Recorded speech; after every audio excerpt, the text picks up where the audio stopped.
So today I really want to take a step back from the daily grind, from client waiting lists, from overflowing inboxes and report deadlines, and really focus on us.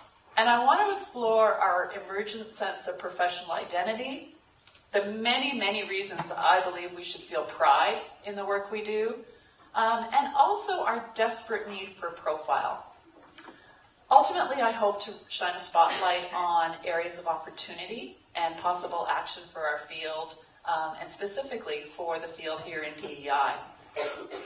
I'm taking the approach of focusing on us as practitioners because I deeply believe that when we're strong and clear and whole as practitioners, and even more broadly as a profession, then the daily challenges inherent in any work that anyone does become infinitely more bearable, the rewards much greater, and ultimately our clients and students are much better served.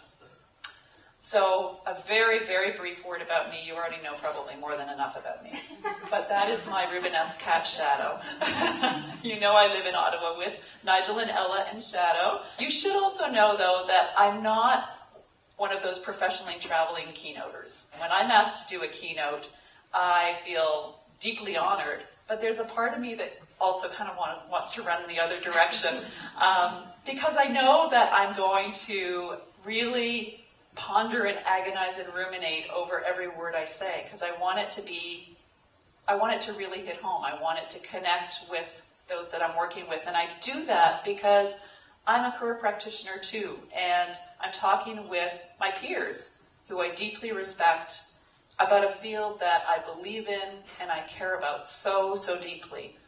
For the past 22 years, I've directed the Canadian Career Development Foundation. You've already heard that. And I've also chaired, since its very beginning, the Canadian Council for Career Development. And I'll be talking a little bit about that later. We affectionately call it 3CD. So when I talk about 3CD, that's what I'm talking about. And in these capacities, I've been really trying to work with kindred spirits right across the country and, in fact, around the world, trying to advance and strengthen our profession. Our field, career development, is, in my view, one of the most essential, vital services, and we as career practitioners have a critically important role, not only with our individual clients, but with their parents, with our communities, and with our country's socioeconomic health.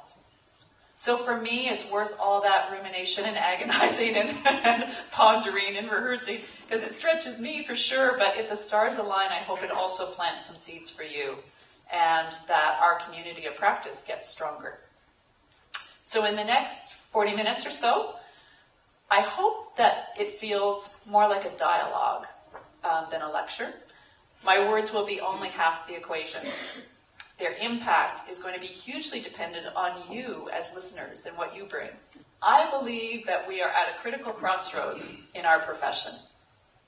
I've seen remarkable growth in our field in the last decade, and particularly in the last 5 years.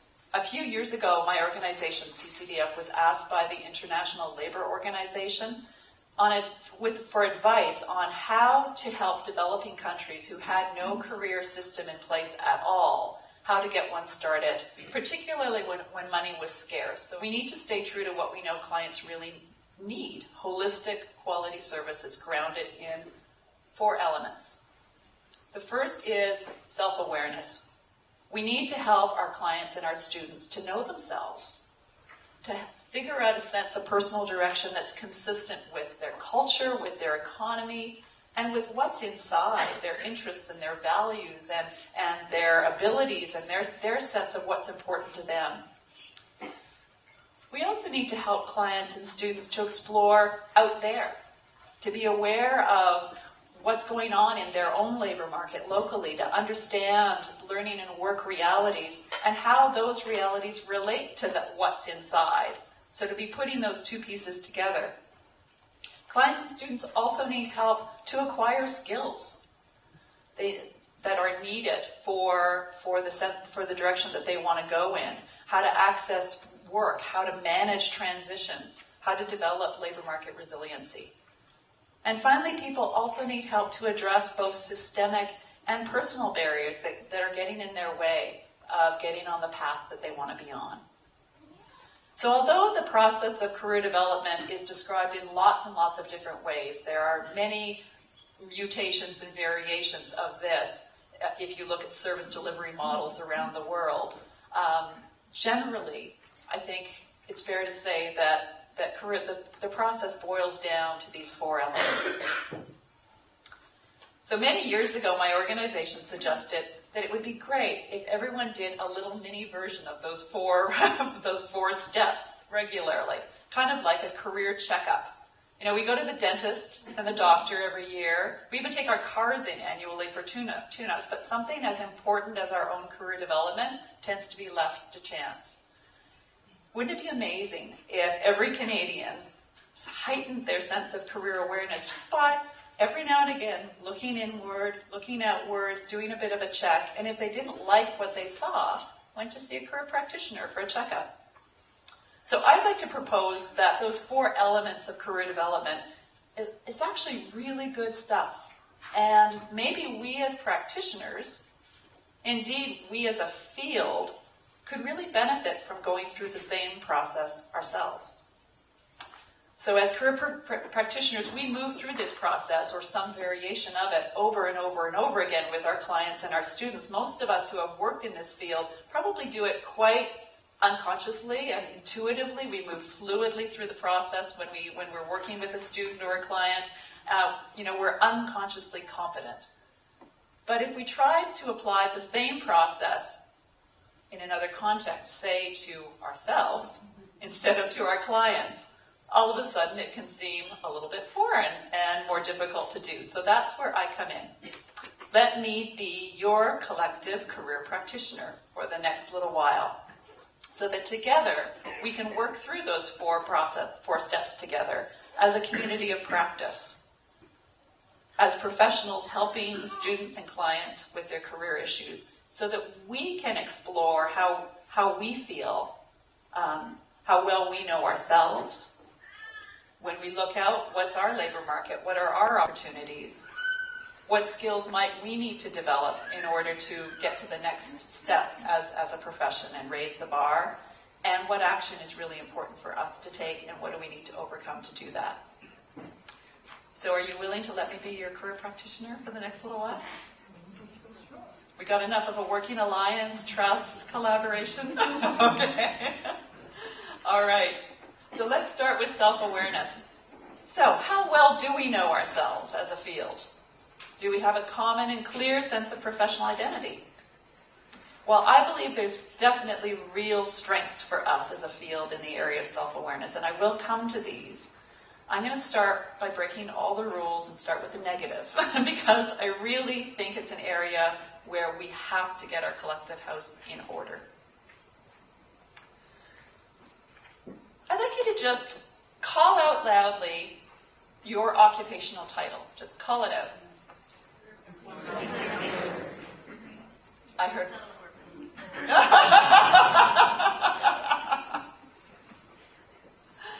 So just keep in mind what you heard around you. Typically when we meet a student or a client for the very first time, we hold out our hand to shake hands. What's the first piece of information we exchange? Our name.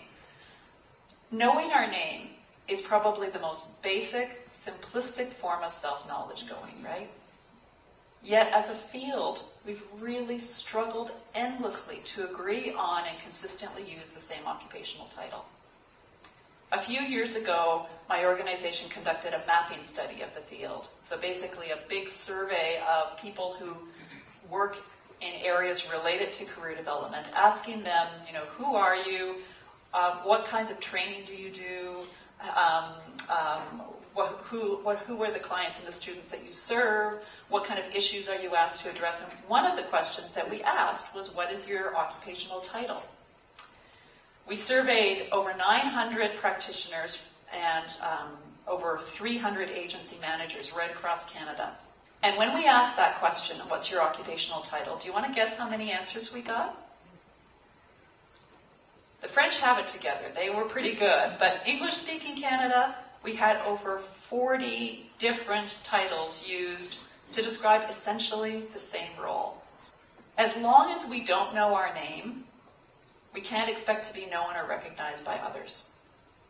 We can't expect anything but a vague look of confusion when we introduce ourselves at a party and answer the question, so what do you do for a living?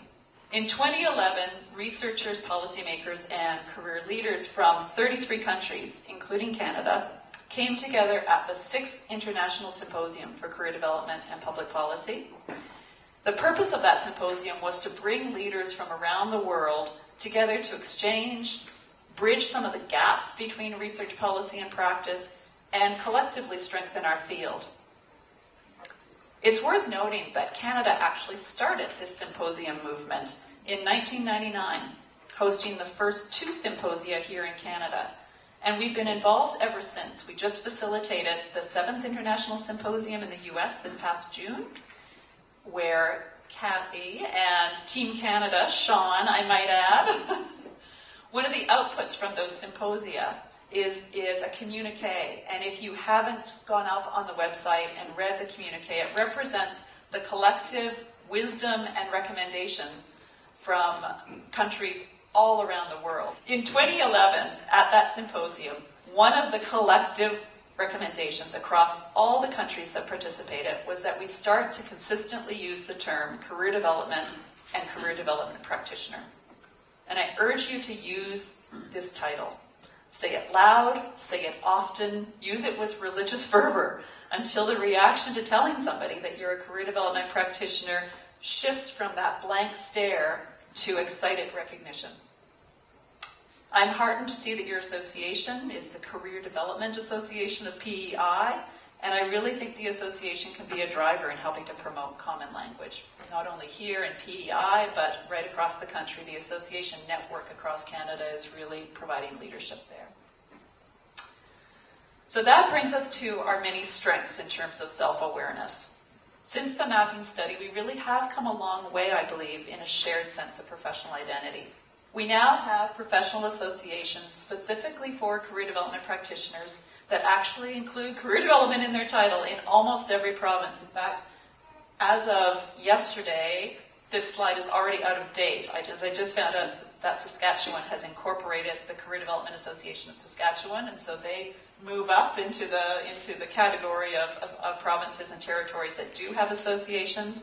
And really, technically, Ontario also has an association. It's just dormant because they're focused on certification right now and only had so much energy to spread. So Quebec has an association for career counselors that has been around longer than any other association. It's very well established, and they're working on an association, a sister association for career practitioners. And this is truly extraordinary progress. As membership in a professional association it's a critical marker of being a professional. Professional associations serve as focal points for our community of practice. So if you're an active member of this association, fantastic. And if you're not, I really urge you to get involved. The rewards will definitely outweigh the investment, because truly membership in an association is a basic responsibility and a strength of being a professional.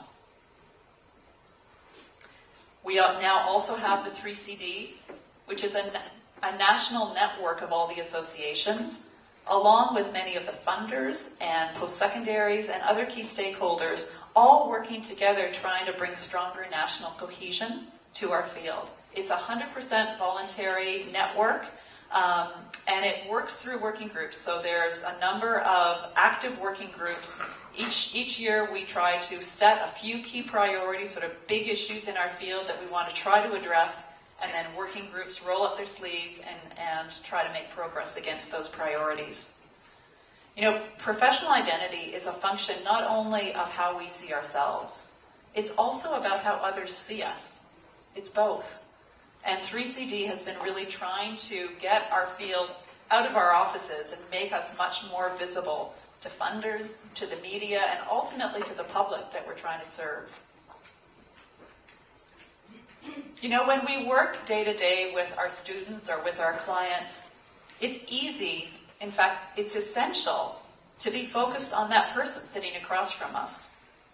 But to serve them best, It's also critical to realize that we're part of a bigger community, a community of practice, not just in our organization, but in this province, in Canada, and indeed globally.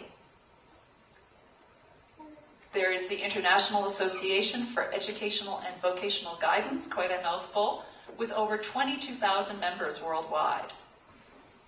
If you're not a member, check it out. Think about joining it. It would connect you to an entire global community of career practitioners. There's also the International Center for Career Development and Public Policy. They host the symposia that I talked about earlier, and they really provide policy leadership to our field. Check out their website. There's all kinds of current information on the big issues in our field, what's happening internationally, and best practice that you can tap into, and you don't need to recreate wheels. There's all kinds of international information on the ICCDPP website too. As a field, our self-awareness is also rooted in a clear and common understanding of our scope of practice and the competencies that enable us to practice effectively and ethically.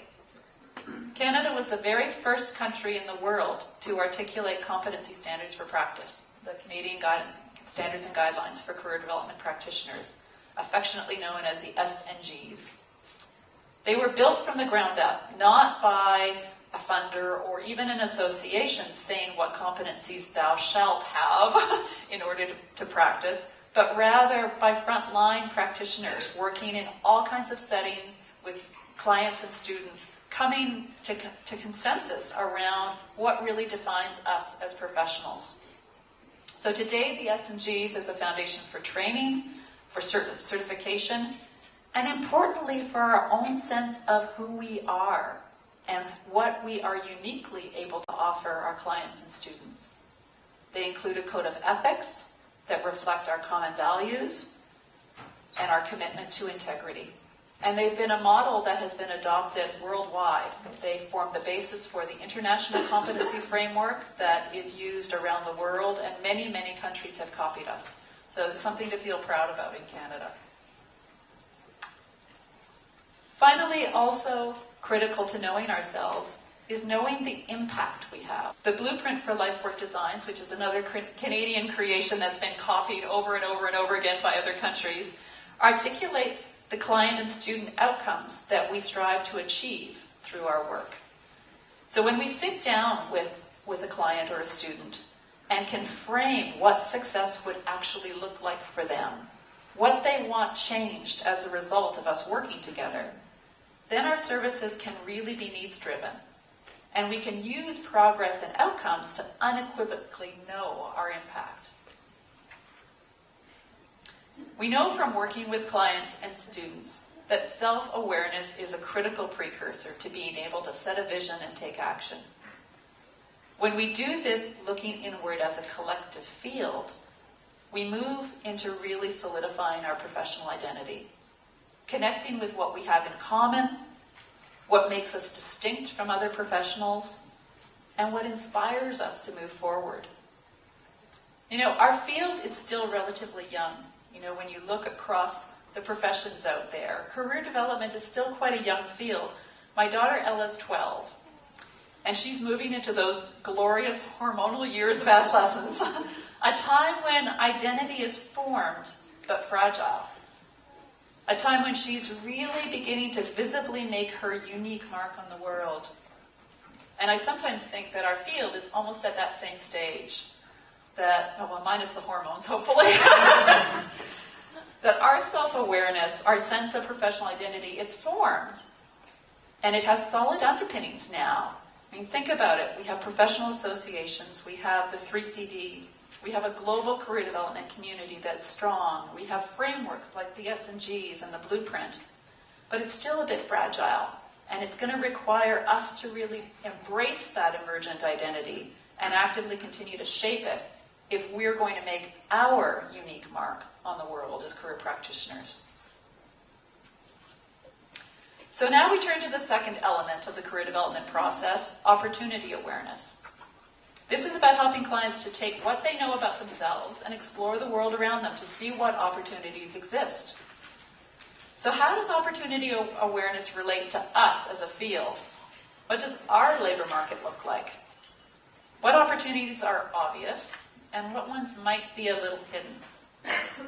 You know, every day we see students and clients struggling to find their way.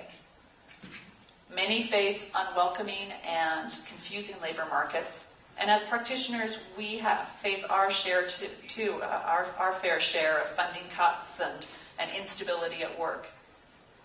Ironically, many of the current political and public big issues, when you read the headlines, we read about youth unemployment and underemployment, we read about skills shortages and mismatches, we read about workplace health. All those headlines are exactly about what we do, and yet nobody's really quite looking to career development for the solutions yet. I don't believe that Canada can actually achieve its workforce and prosperity goals without us. I think, in fact, our field is exploding with opportunity. And I'd like to highlight a few. And as you listen, I really invite you to think about what opportunities you see in your own labor market, in your own world here in PEI. Today's labor market is complex. It's confusing and it's full of anomalies. Its realities are fundamentally different than those upon which our profession was built. Our field grew up in a time when workers competed for scarce jobs. Today, employers say they're facing unprecedented skill shortages, but at the same time, 1 in 3 young Canadians is underemployed. So in this context, who are our clients? They're obviously still the person sitting across from us, but do we also serve other clients through our work? Can we in fact serve that person sitting across from us even better if we are thinking about other potential clients and other potential partners at the same time? The first opportunity I see relates to the demand side of our work. I don't believe that we can fully help clients and students to find meaningful and sustaining work without actively partnering with employers. Yet our training has not traditionally taught us how to speak the language of employers, understand their needs, reach out to them in partnership, position ourselves as solutions to their biggest challenges, or advocate for better employment practices. Our services haven't traditionally been structured to let us get out of our schools and out of our offices to connect face-to-face with the employers with whom we hope our students and clients eventually connect. We've traditionally had very little contact with the HR profession, and yet they're natural partners for us. So it seems to me that by not building collaborative bridges to employers, we're missing a powerful tool to better help our clients and students. Our work is about both supply, helping students and clients to be better prepared for the labor market, and about demand, preparing employers to hire and nurture our clients and our students.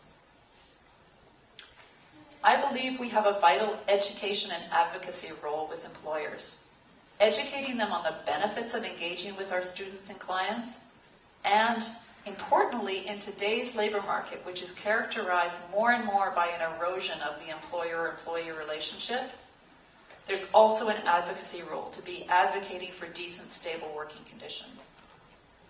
This advocacy obviously is not just with employers, it has to extend to government and to the public as well. But as people working in this career field, I do believe that we have a role to really be shining a spotlight and celebrating employers who are engaging students in community-based learning, who are treating employees well, who are hiring young people and giving PEI youth a chance, and to call out when we see employers that are offering unsafe, precarious work. You know, the rate of precarious work in Canada has more than doubled since the late 90s.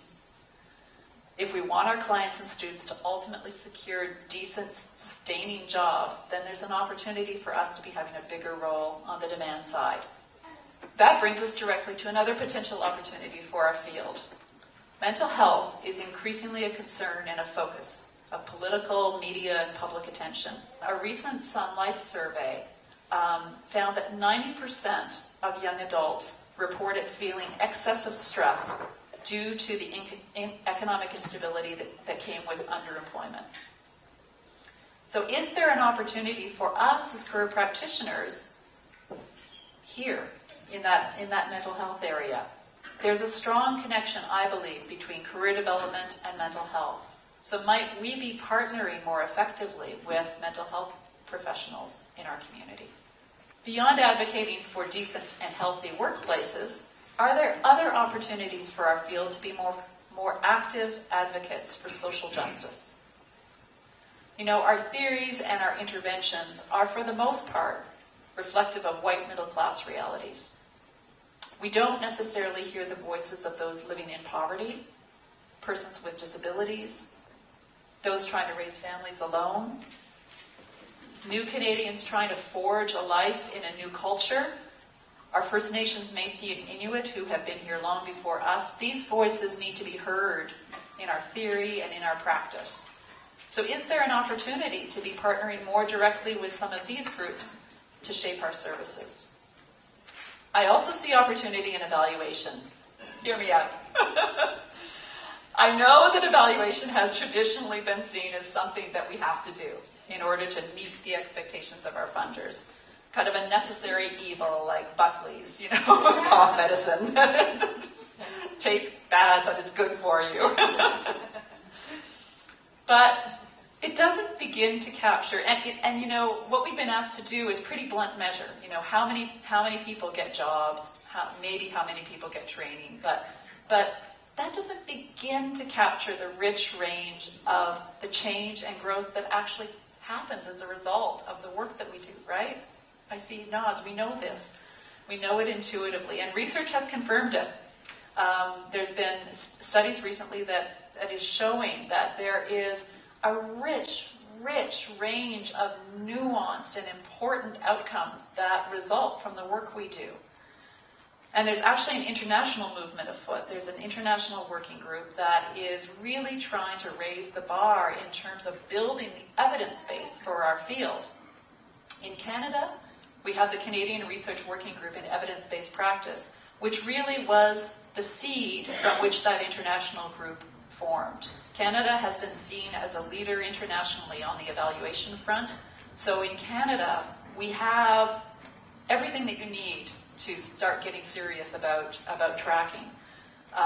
This is a formal network of researchers, both from English and French-speaking Canada, who have decided to make it their research priority to build the evidence base for the field of career development. We've undertaken a number of research studies together with this group, and all of the research that we do is in situ. So what I mean by that is it's real practitioners working with real students and clients in real settings. So the data that we get is not sort of lab created. It's not working with rats in a lab.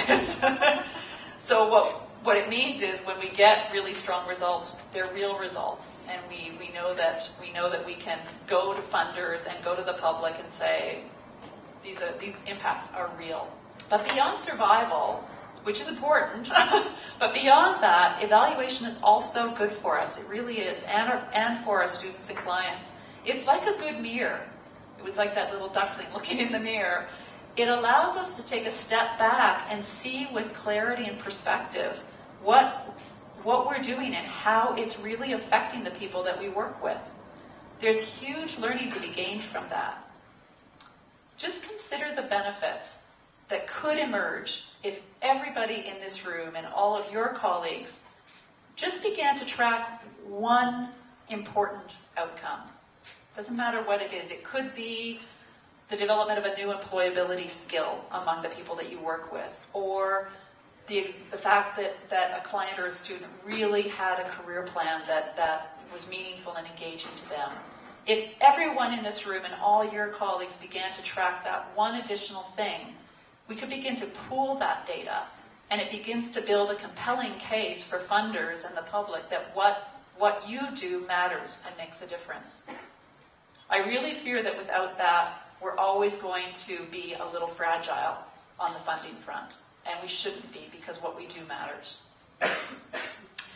Everything that you need to do that is, and more, is at your disposal there. The research working group and my organization, we have all kinds of tools to help you track. There's experts that are here at your fingertips.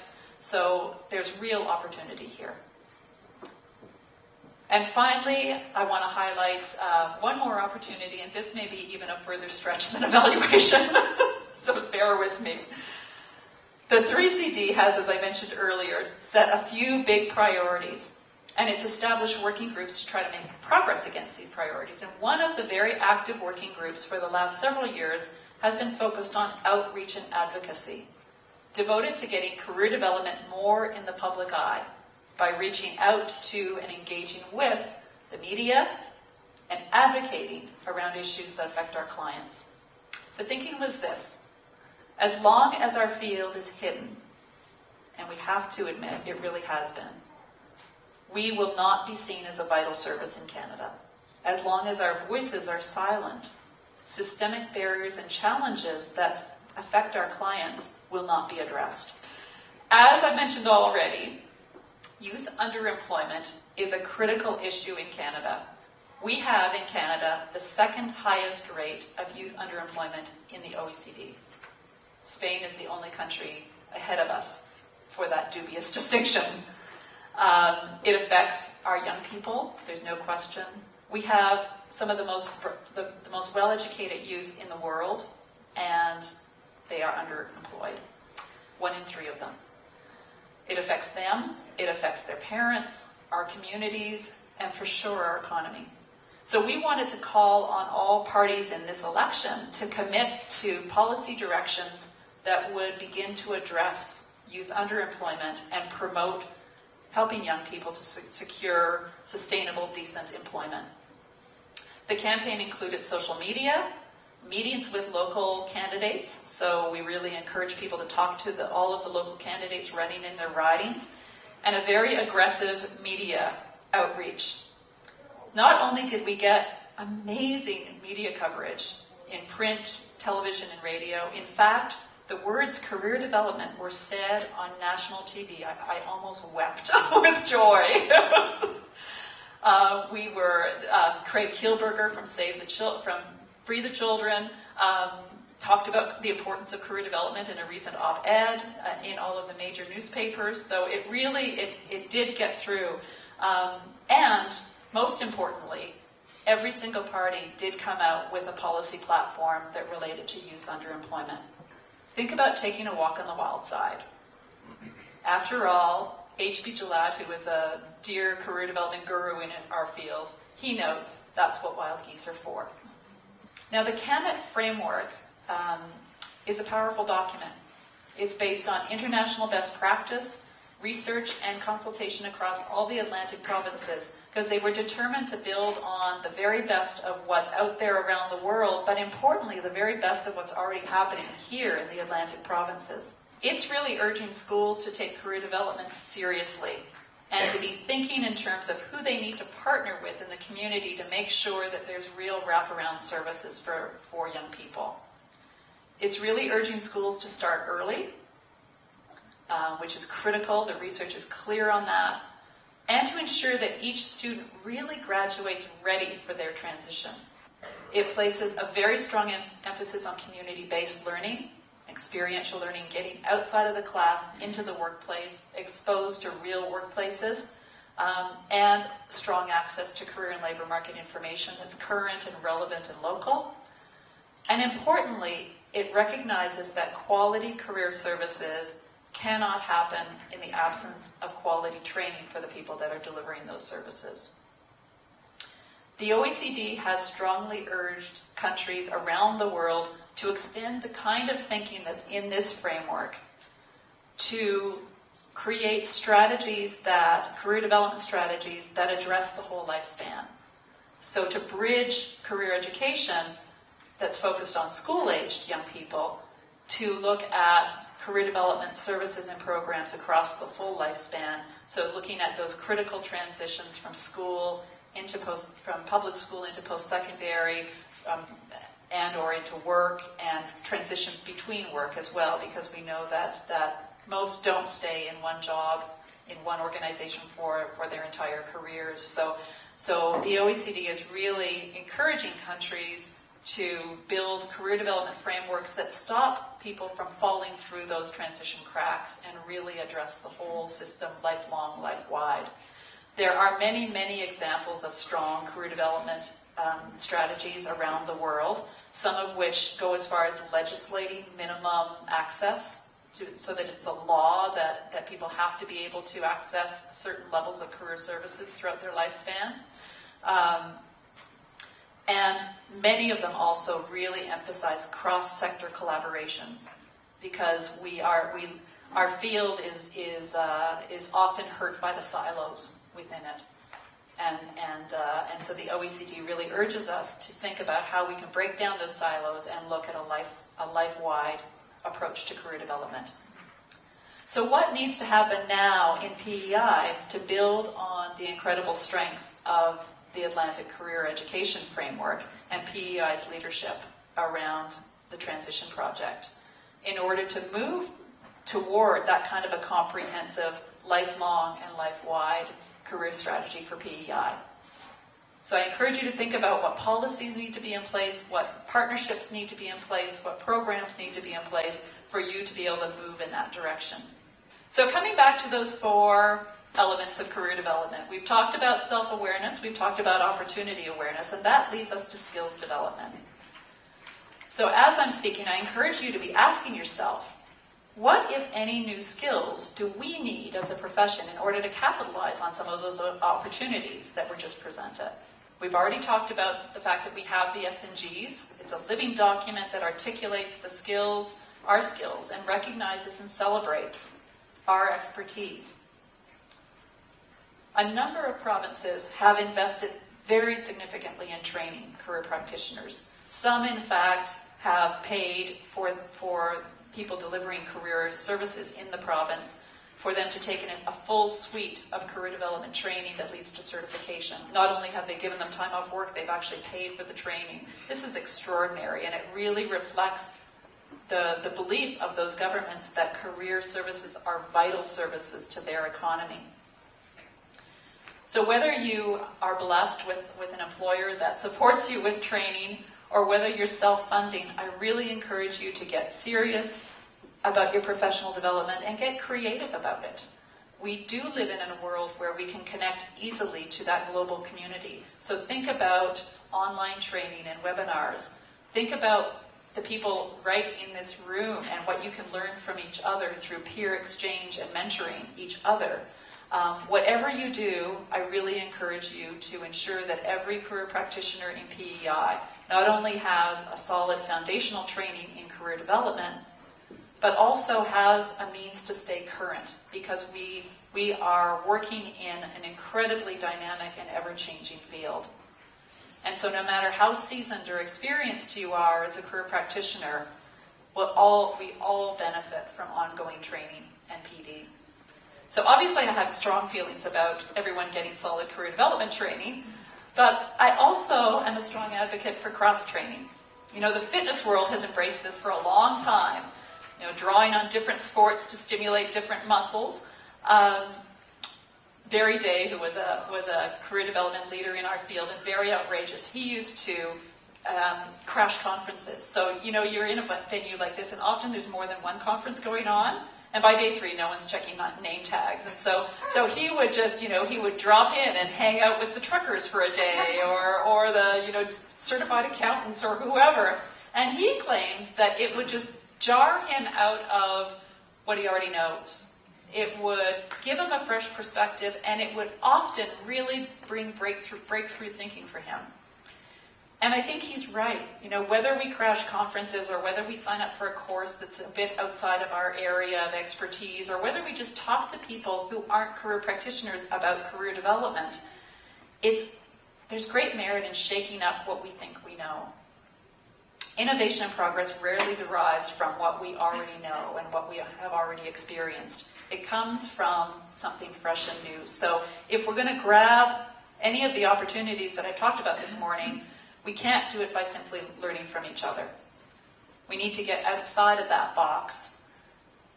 There's there's efforts underway right now to launch an interdisciplinary master's in career and workforce development through Yorkville University. It will be an online program. Incredibly exciting prospect, because it promises to be not only the first graduate program in career development in English-speaking Canada, but it also, I think, brings an opportunity to stretch those students to integrate career development into other domains and to integrate career development into those other domains. So I think the interdisciplinary aspect of that is exciting. We also now have certification in place for career practitioners in 5 provinces and emerging in several others. International certification is also in place, and it is a visible marker of professionalism. You know, we talk about the 4 underpinnings of professionalism: capability, competence, community of practice, and credentials. So I really encourage you to think, how can PEI proceed toward establishing your own provincial certification? The 3CD network is here and primed to support you. We have a certification working group that has all of the provincial associations in the country, and it's grounded in a value of mutual support. So everybody shares what they've got. New Brunswick and Nova Scotia, your neighbors, have certification in place. They can be real partners and supports for you as you launch. But ultimately, certification raises that collective bar and gives us more bargaining power with our funders, and provides our clients and students with a quality mark that they can trust. So how can you join the movement across Canada and internationally to formally launch certification here in PEI? I encourage you to think of that. And finally, we move to the last element of the career development process: overcoming barriers and taking action. You know, I believe there are a myriad of ways that each of us can contribute to our own professional growth and to the growth of our profession. I've suggested a number of opportunities for our field, each that have all kinds of possible implied actions.